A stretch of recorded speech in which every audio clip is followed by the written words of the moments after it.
Hi, James here again at Bespoke Airsoft. Welcome back to another video review, and in this video we're looking at the DYTAC SLR Airsoftworks AK105.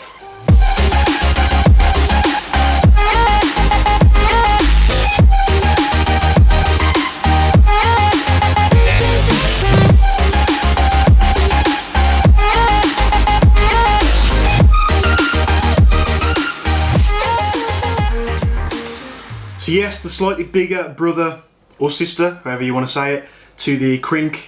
All the same great features that the Crinc has in the nice little solid package that it is. However, this being the 105, you've got the slightly longer front end here with the very compact and sort of snub nose iron sight and flash hider setup with the, the 105 is well known for.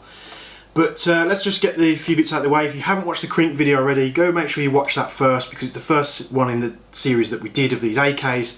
So, the information between the three videos that we're going to do, just make sure you watch them all, just in case in one of the videos something's missed. So, what I won't be showing you is an unboxing, but in the Crinc we went over the box briefly.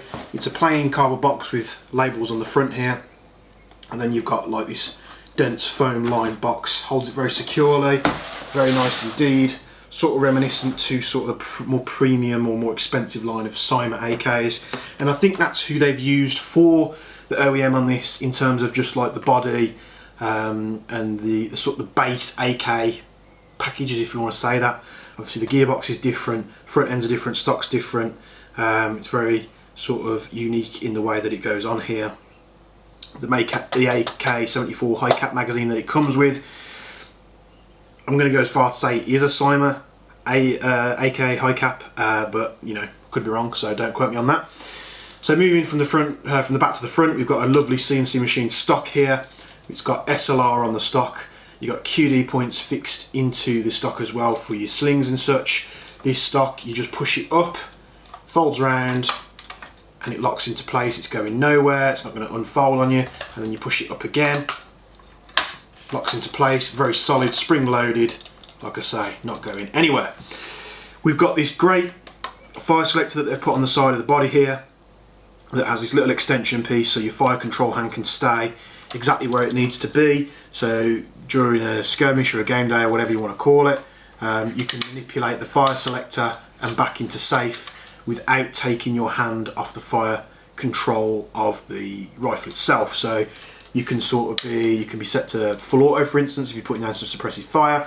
But let's say you go into a building, you haven't got to change your stance or the way you're holding the rifle to go down to semi-auto and you're ready to engage indoors. Normally with AKs, you're going to have to pull your fire control hand off and manipulate it like that. If you've ran an AK before, you know exactly what I'm talking about.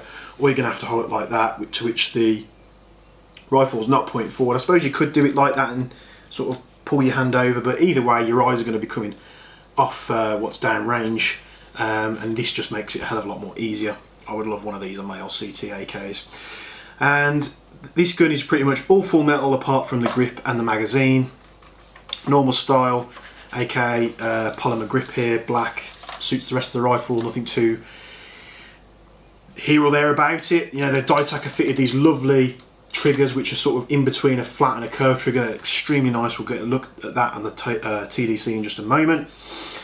Hop up can be found just behind the cover here, and it's a normal sliding style AK hop unit. Different to the Crinc that we looked at in the last video, this doesn't have a hinge where it comes up like a 74U.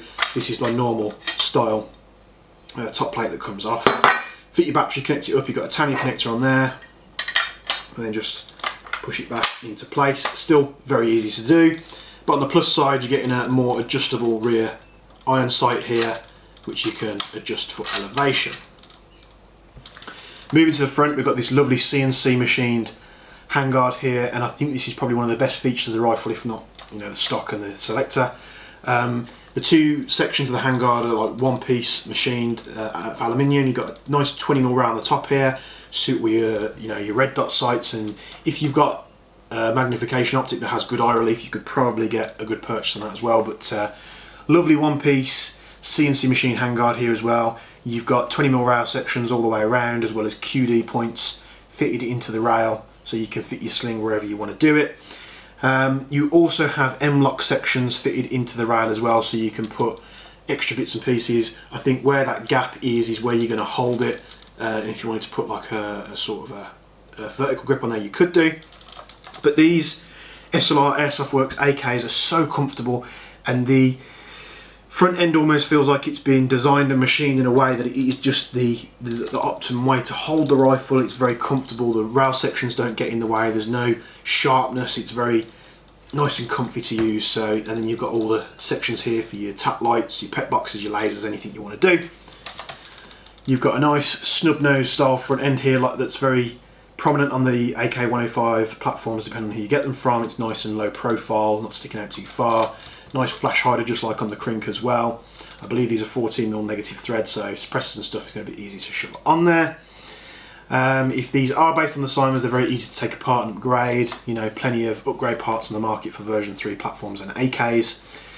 But very, very nice. You know, accepts different mags. You can put the LCT mags on there because I've got loads of them to hand. You can put the PTS Palm mags in there if you want a bit more. I think these are about 150 rounds. Mid cap. You know, a bit more of an aggressive look there, a bit more of an AKM style look compared to a 74. But if you're like me and you like to keep it as it is, I like the AK-74 sort of standard style mid-cap magazines. LCT ones I've got, they're sort of the fake Bakelite orange plastic versions. So if I was getting these, I'd like to have black mags to suit it as well, because it's very, very stealthy indeed. So QC on these is absolutely superb. They're not massively expensive compared to some platforms out there. Some of the LCT AKs, some of the E&L AKs as well. You know, even some of the Simer, straight from Simer AKs, you know, they're getting up there now, a few £100 for the more premium models, like I say. If you're going for like a Magpul variant where you want rails on there, you know, bits and pieces like that. So these are coming in at about just over £300. So what you're getting here, you know, in my eyes is worth it. You know, you haven't got a steel body, but it's not the end of the world.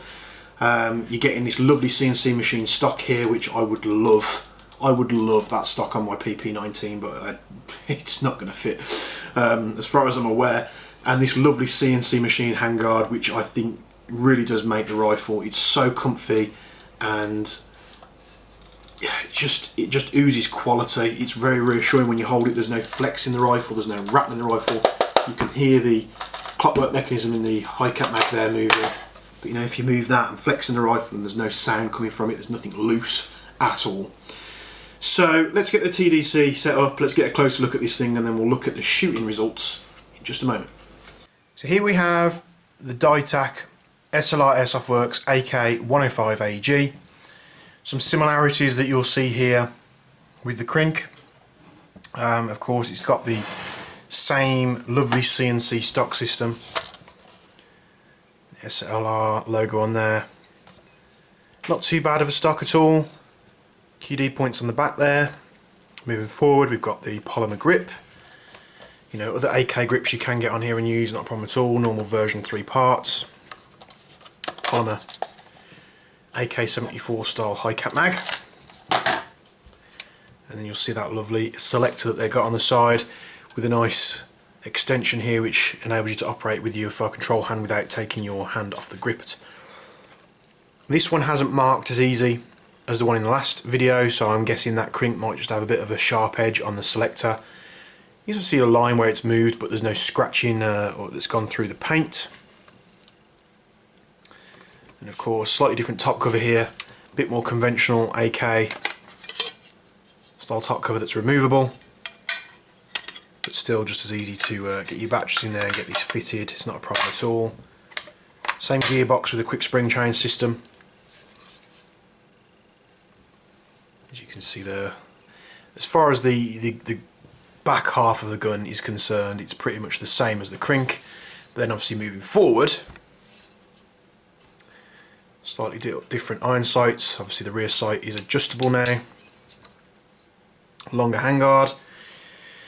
For you guys that want more length in your in the palm of your hand. CNC machine aluminium. One solid piece at the top, one solid piece at the bottom. Very, very nice indeed. QD points all the way around the rail system, as well as some 20mm sections to put your grips and stuff on there if you want to. I believe there's M-lock here as well too, the M-Lock logo, so you can put a grip there, which is a nice sort of situated point where you would have a grip, and then you can put your tack lights or your lasers and stuff, pet boxes, that type of thing. Plenty of real estate up on the top there for a red dot sight or an optic.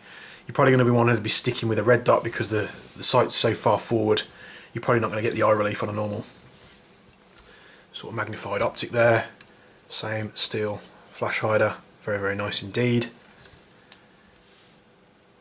So it is literally, this is the middle length version that they do between the Crink and obviously the AK-74 full size that they do.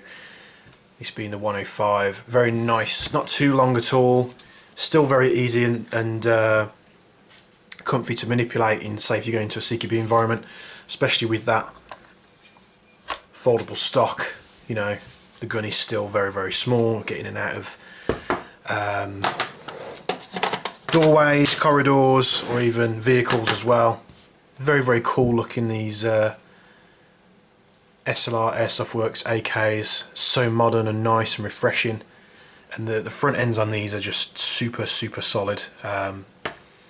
You know, more solid than a solid thing on a solid day. And of course, this with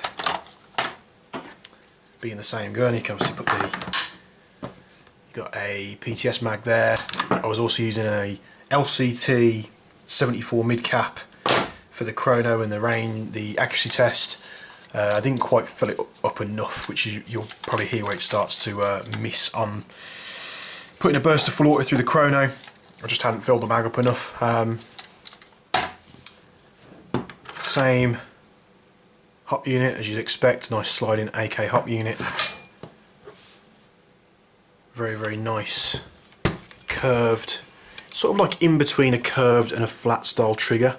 It's very comfy, very nice and light to use. You know, let's get a battery on here. I know I do this with the pistol. I don't do it so much with the AEGs, but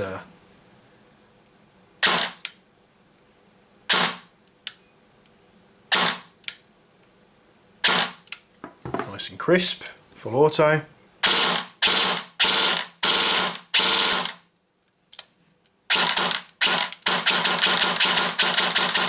And that's only going to get better as well if you start fitting Gucci parts like Titan MOSFET units. You can have a bit more adjustability. I imagine that trigger is going to come into its own with, you know, like a Titan MOSFET unit, and sort of adjusting the trigger where you want it. You can have a nice hair trigger on there, very, very nice indeed. Stock's nice and easy to use. Selector's nice and easy to use with one hand. Just push the stock up and it folds out and it locks into place and it is going nowhere. So yeah, let's get this thing chronoed and let's do a range test and we'll see how this thing does. Chrono, 0.2 gram BBs, 11.1 LiPo. Like I said, just filled up an LCT mid cap just because it's easier than going through the rigmarole of filling up a high cap and winding it. And then the range test 10 meters, you'll see it does literally just as well as the Crink. And we'll put those results up for you just now.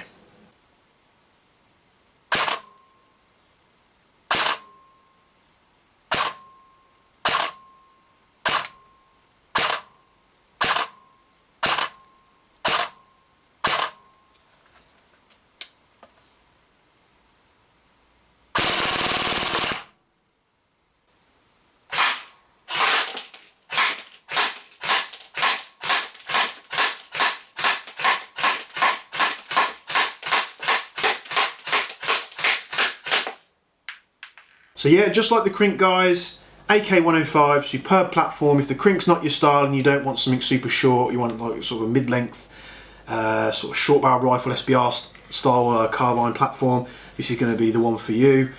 Great performance out of these things, very accurate at 10 meters. You know, you're guaranteed you're going to hit someone at 10 meters if you point in the right direction. So the people that have bought them off us already have reported, you know, they absolutely love them and they're rocking them on the skirmish field.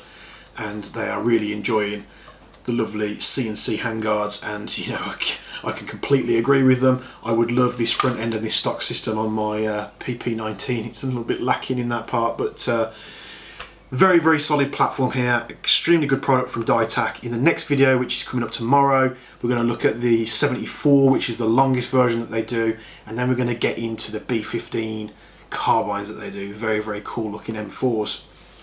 So this is the DYTAC SLR Airsoftworks AK105 AEG. Superb product from them, very, very good.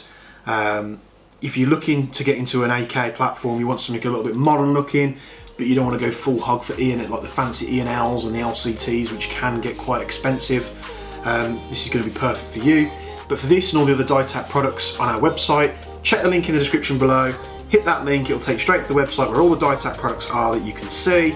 And we will see you in the next video. Thanks very much for tuning in.